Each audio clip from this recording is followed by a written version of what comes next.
Yeah, no, for you, this is my first video collab in group. So please join me in video on this song. Let's make it possible. Giờ ý ra câu trong hình tháo này làm ra cú thế. Please fill in the part that I didn't fill in, or welcome to sing along with me too. Là còn cả trái trong ai hú ra câu nào thì linh trong lòng nữa. Đi lên sing cả parts.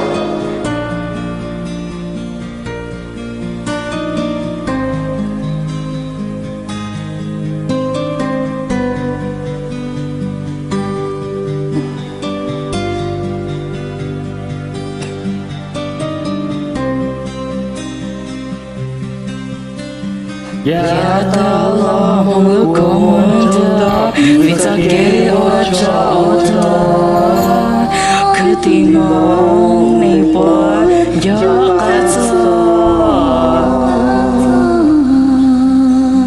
Mong ua lu ni ya chẳng đơn đi Mong tư bóng đau lỡ của mùa Nữ mù đó đây Để liếp hiệp vì hoa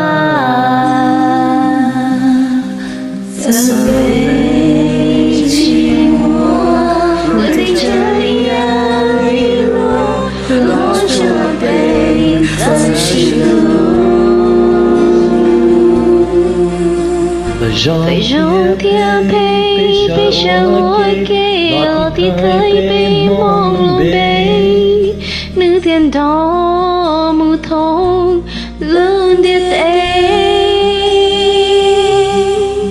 mùa kê nhớ xia ta xí ba đời mùa kê rong xia thọ bát sơ mong lưu của thiên liệt rơi từ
Sông gió lưu chưa bị nhau và cứ tìm một tôi cây luôn ngờ chỉ tôi đây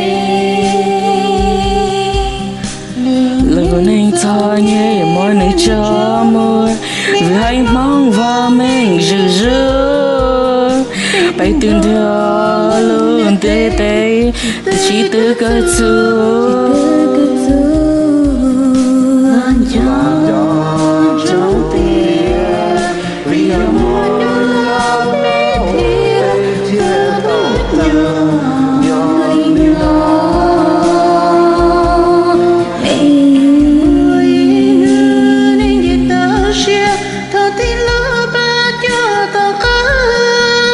có bên rồi cha giá ta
It's not possible.